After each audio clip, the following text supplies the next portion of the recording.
Hello everyone, আরেকটা নতুন ভ্লগে তোমাদেরকে অনেক অনেক ওয়েলকাম।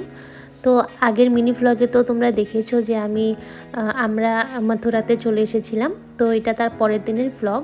তো আমরা একটা কার বুক করেছিলাম, কন্ট্যাক্ট ছিল সারাদিন ঘোরাবে, যতগুলো জায়গা আছে, মন্দির আছে, বৃন্দাবন, গোকুল, মথুরা সব জায়গা। তো লোকটা আমাদেরকে সব বলছিল কোথায় কি হয়েছিল না হয়েছিল। তো যে দুটো মন্দির বেশি সুন্দর ছিল, জন্মভূমি আর বাঁকে বিহারী লাল, তো সেখানে আমি ভ্লগ করতে পারিনি কারণ ক্যামেরা অ্যালাউ ছিল না। আর বাঁকে বিহারী মন্দিরে তো প্রচুর ভিড় ছিল, তোমরা আগে দেখতে পারবে ক্লিপে। তো এটা ছিল মথুরাতে গিয়েছিলাম, মন্দিরটার নাম ভুলে গিয়েছি।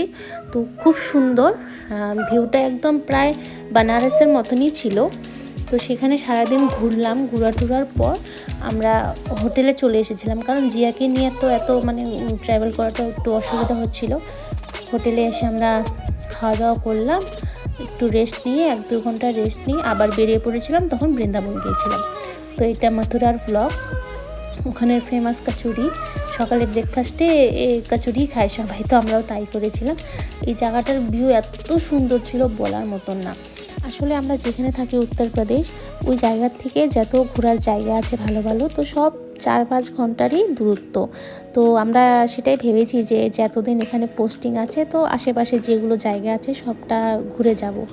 জানি না কোথায় কোথায় যেতে পারি। তো এই মন্দিরটাতে গিয়েছিলাম, কাচের মন্দির, খুব সুন্দর ছিল মন্দিরটা। আর 2 দিনের প্ল্যান ছিল আমাদের। তো প্রথম দিনটা তো মথুরা বৃন্দাবন ওখানেই কাটিয়েছি। পরের দিন আমরা মথুরার থেকে আগ্রা গিয়েছিলাম। তো মথুরার থেকে আগ্রা বাসে গিয়েছিলাম, 1 ঘন্টা লেগেছে, 1-1.5 ঘন্টা লেগেছে। আর এই যে বলেছিলাম যে বাঁকে বিহারী লাল মন্দিরটা প্রচুর ভিড়।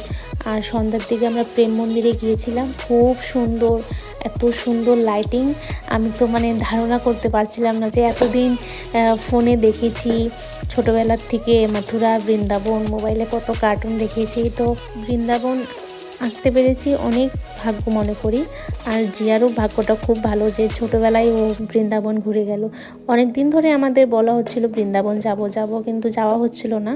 পরে ভাবলাম যে ওয়েদারটাও বর্তমান ভালোই, ঠান্ডাও নেই সেমন, গরমও নেই, তার জন্যই হুট করে আমাদের প্ল্যান হলো। আসলে আগের থেকে কিছু প্ল্যান ছিল না, ওর বাবার যখন ছুটি নেওয়ার পর হুট করে প্ল্যান করলো যে চলো কালকে বৃন্দাবন যাব, ঘুরে আসবো।